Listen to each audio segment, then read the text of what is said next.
Kita mulai, oke. Jadi apabila dari sebuah kalimat kita lihat ada kata the sun, ya, ada kata the sun, kemudian di sini perumpang. Ya, the sun ini karena di awal kita disebut sebagai subjek.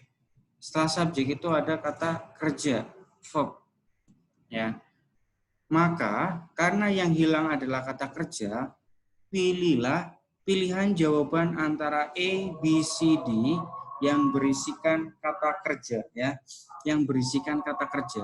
Adakah ada A, give off, B, with, C, which, sama D, from. Di sini sudah jelas ya.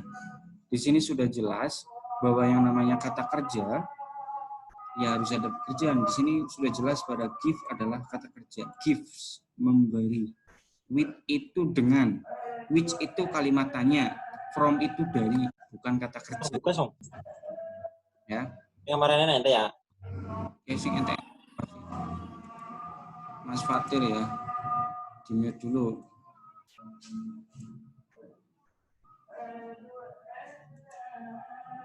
Oke, kita lanjut lagi. Sudah masuk besar. Sebentar lagi ya. Saran kita meetingnya 1 jam 60 menitan.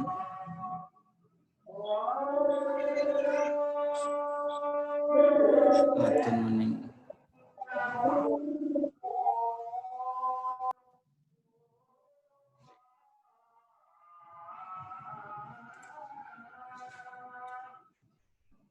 Lanjut lagi ya.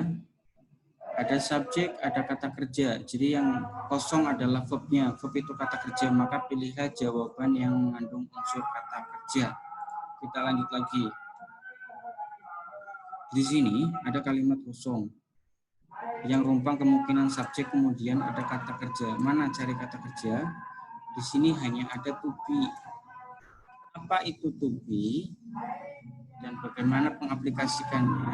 Ini kita belajar di sini ya.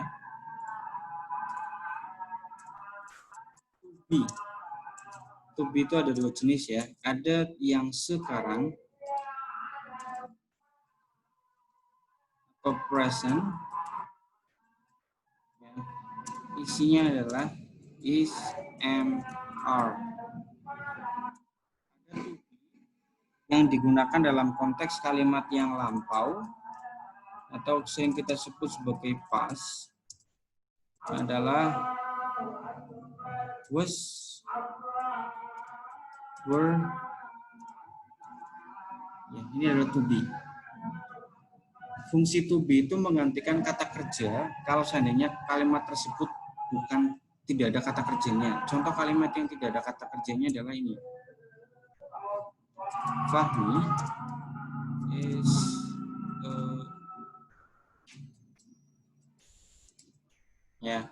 Fahmi is a doctor, ya.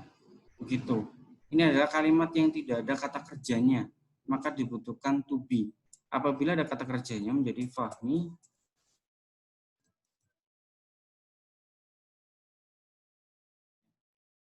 clean. Di sini adalah kata kerja secara umum, clean. Tapi kalau tidak ada kata kerja, posisinya bisa digantikan oleh to be, ya. Apabila setelah subjek itu posisinya bisa digantikan menyesuaikan dengan kalimat, ya. Kalau tidak ada kata kerja, maka yang bisa menggantikan adalah to be. Kalau tidak ada kata kerja, yang bisa menggantikan adalah to be. Oke, kita sepakati bersama ya. Kalau tidak ada kata kerja, berarti yang bisa dipakai selain itu adalah to be. Nah, di sini adalah subjek, kemudian ada kata kerja atau to be. Kita lihat, subjeknya ada, kemudian setelah itu ada yang namanya to be. Ini to be ya, to be. Ya, jadi otomatis yang ini adalah subjek. Di antara pilihan A, B, C, D, yang bisa memenuhi unsur subjek itu yang mana? Subjek itu harus dalam bentuk kata benda. Subjek itu harus dalam bentuk kata benda. Yesterday tidak mungkin. Yesterday itu kemarin, ya. In the morning, di pagi hari. Maksudnya pagi jadi benda. Traffic. Pengucapannya traffic itu kemacetan ya, jadi penyebutannya ya. Which car? Nah, ini ada kata car, jangan terjebak. Car itu memang kata benda. tapi tidak jadi kata benda. Kenapa? Karena ada kata which di sini. Jadi kata tanya. Jadi yang bisa paling masuk adalah C. Traffic dalam bahasa Inggris, traffic itu masuk ke dalam kata benda. Traffic was backed up for miles on the freeway.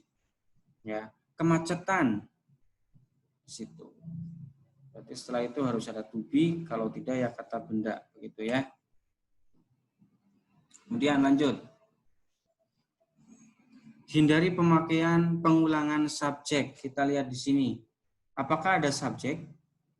Di sini subjek ya. Kemudian di sini yang hilang kemungkinan adalah verb, kata kerja. Mana pilihan A, B, C, D yang bisa memenuhi kata kerja? Yang nilainya kata kerja itu hanya ada dua. Won sama he won. Won itu adalah kata kerja. Jawabannya adalah A. Kenapa? Karena yang he ini sudah ada the president ya. Sudah ada the president. Kalau sudah ada the president, tidak perlu ada pengulangan subjek lagi. Presiden he. Yang betul ada the president langsung won. Gitu ya. Oke, kita lanjut lagi. Bila unsur subjek dan unsur predikat sudah hadir, jangan memilih kata yang bertindak sebagai itu ya. Maknanya adalah seperti ini. Di sini kita lihat coba mana subjeknya. Kemungkinan the child adalah subjek. Dan kemungkinan playing itu verbnya. Kemungkinan ya. Yang hilang adalah verbnya. Kemungkinan ini. Tapi kita lihat ke belakang. Ya. Ternyata di sini ada kata is. Oke. Berarti karena sudah ada kata is, sebelumnya di sini itu bukan verb. Bukan verb. Karena ada is. Kalau ini bukan verb, berarti otomatis kata sebelum is, ya, kata sebelum is, semuanya ini merupakan subjek. Child plus yard itu adalah subjek. Ya, jawaban yang betul adalah karena ini ada subjek, he menjadi salah, double subjek. Is dan was itu sama maknanya, jadinya salah. Yang bisa masuk adalah now. Jawaban A. Kenapa? Is sudah ada di sini. Jadi tidak perlu ada pengulangan is lagi. Is dan was itu sama kedudukannya sebagai to be, ya. Maka jawabannya adalah A, begitu. Oke, bisa dipahami ya. Oke. Bisa. Ya wes bisa, suaranya kayak mau teman. Ya, kita lanjut lagi. Frasa atau klausa yang diapit koma umumnya hanya berfungsi sebagai informasi tambahan. Maksudnya, apabila belum ada titik, berarti itu masih masuk ke dalam subjek atau intinya masih belum ada kata yang sama. Maksudnya, belum ada kalimat baru. Oke. The Adriatic Sea, masih koma, which lies between the coast of Italy and Yugoslavia, ini juga masih sama. Kemudian the Mediterranean Sea. Ini menjadi objek. Berarti yang hilang apa? Yang hilang di sini adalah verb. Berarti sepanjang ini, ya, sepanjang ini adalah subjeknya. Yang hilang adalah verbnya. Verb itu bisa diisi oleh kata kerja atau to be. Verb itu bisa diisi oleh kata kerja atau to be. Ya, coba adakah kata kerja di sini? Tidak ada ya. Yang adalah to be. To be di sini adalah ada di sini. Is. Harus diawali to be ya. Jangan di sini. Jawaban adalah D. Lanjut.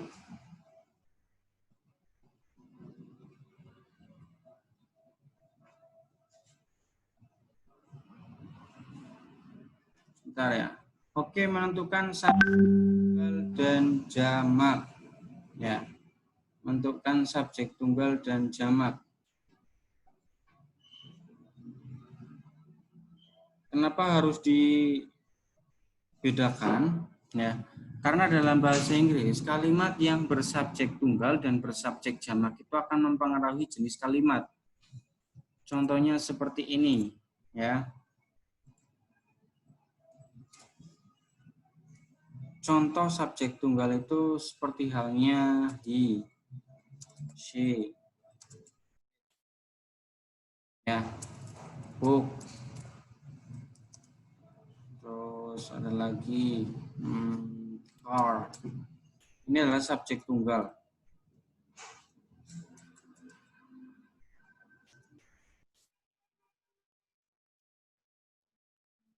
Oke, subjek tunggal, he, she, it. Kemudian kalau subjek jamak itu they, we, you, ya. Kemudian ada books, the cars, berubah jadi ada s-nya. Itu adalah makna dari jamak kalau ada s-nya ya. Kenapa berbeda? Jadi penggunaannya kalau tunggal itu biasanya menggunakan kata has, ya. Penggunaannya juga pakai kata does, kemudian to be-nya juga pakainya si, atau mohon maaf, yang he, she, it ya, seperti ini. Kalau jamak itu biasanya menggunakan kata have, kemudian ada penggunaan kata do atau did, dua saja ya, did itu bukan ya. Jadi ini adalah contoh penggunaan kata subjek tunggal dan jamak. He, she, it, has itu penggunaan untuk yang tunggal, have jadi masuknya I di sini. Oke, ini adalah perbedaan penggunaannya.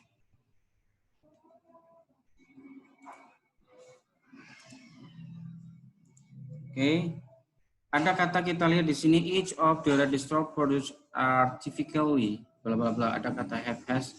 Kita lihat kalau ada kata each itu juga salah satu tanda bahwa kalimat tersebut adalah fungsi predikatnya tunggal. Each itu memberikan ciri bahwa subjek itu adalah tunggal. Kalau tunggal berarti jodohnya adalah dengan has. Perbedaannya di situ, ya.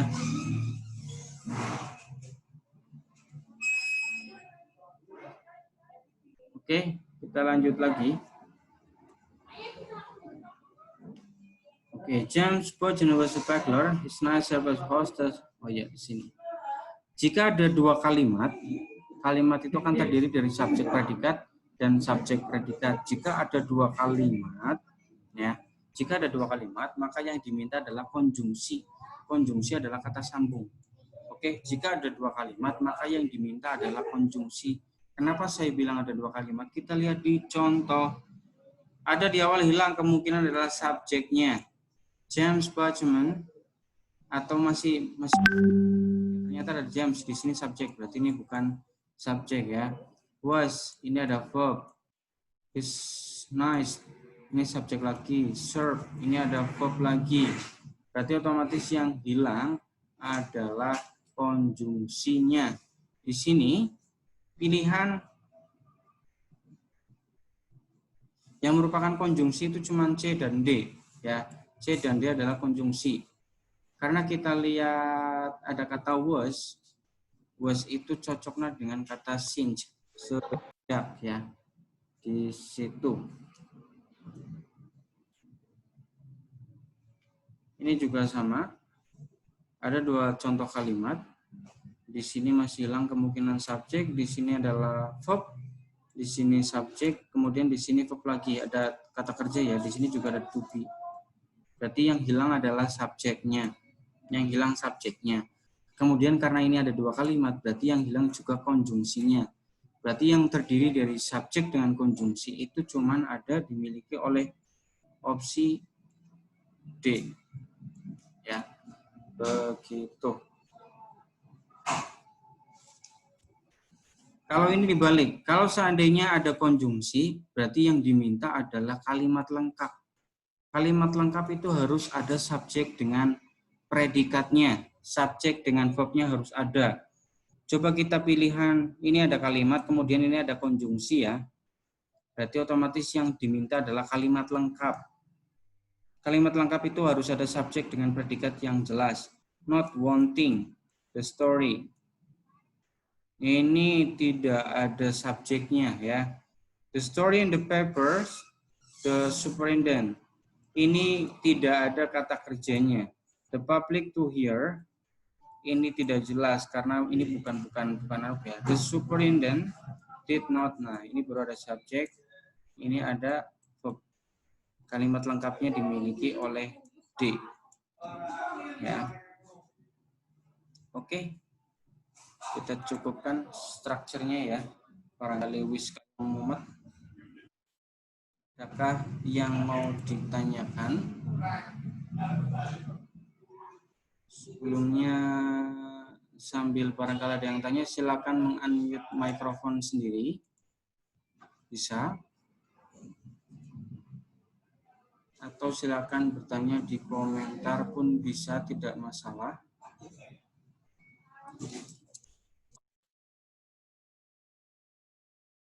Sambil ini tak checklist untuk kehadirannya ya. Oke, saya lagi checklist. Mas Fahmi masih ada 2 atau 1. Hijinya hilang Mas Fahmi. Oh iya, kayak katon. Ya. Oke, lanjut tak. Sebentar. File PPT-nya bisa dikirim. Silakan chat ke WA saja kalaupun ada masalah di download di sistem ya. Nanti saya kirim. Biar lebih gampang nanti tak kirim bentuk Word-nya pun tidak masalah ya.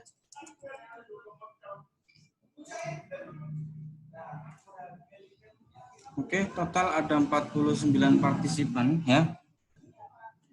Untuk hari ini. Adakah yang mau ditanyakan? Mas Dani Sahdeni ya, nanti filenya silakan jenengan WA ke saya atau minta filenya. Kalau mau minta hasil rekodnya bisa, berarti tadi baru record di tengah-tengah ya Pak, muncul notif recording. Oh ya, Mas Brian paling peka ya. Saya juga baru ingat, baru tak record. Kebetulan filenya besar, saya juga bingung nanti mau kirimnya lewat apa ya. Konten ada 2 karena satunya pakai komputer. Oh Mas Fahmi.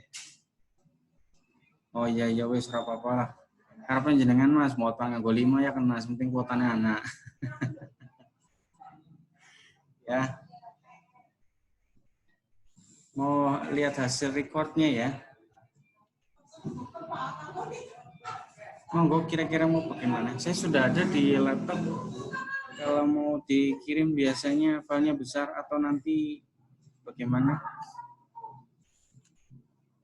Gitu ya. Monggo saya buka pertanyaan lagi, silakan. Tidak ada? Bapak Sudi Raharjo, gimana, ada yang mau ditanyakan? Barangkali ada yang mau ditanyakan?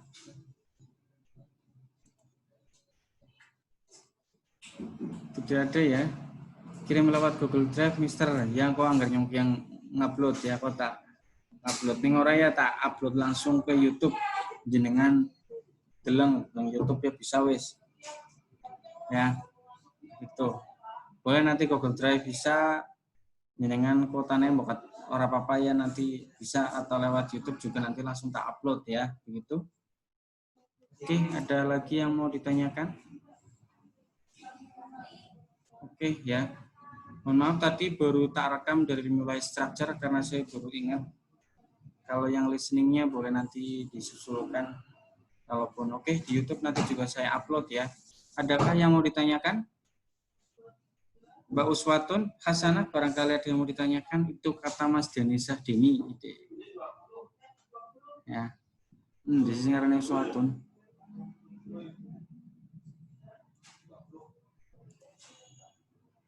Monggo.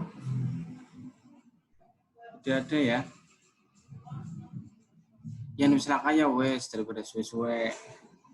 Ya, tidak ada.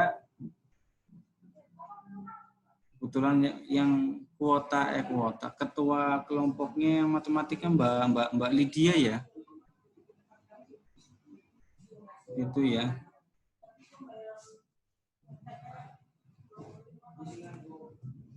Oke. Kalau sudah selesai kita akhiri perjumpaan kita hari ini ya. Begitu.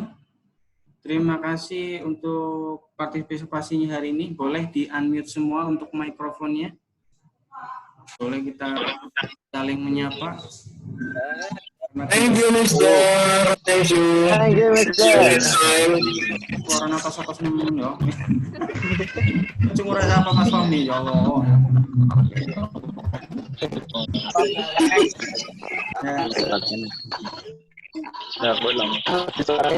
Thank you, Mister. Thank you. Ya, sama-sama. Ya.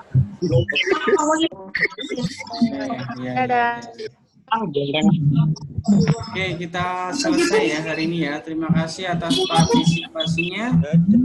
Mohon maaf apabila ada yang salah dan ada yang kurang berkenan. Saya akhiri begitu. Oke, assalamualaikum warahmatullahi wabarakatuh. Waalaikumsalam warahmatullahi wabarakatuh.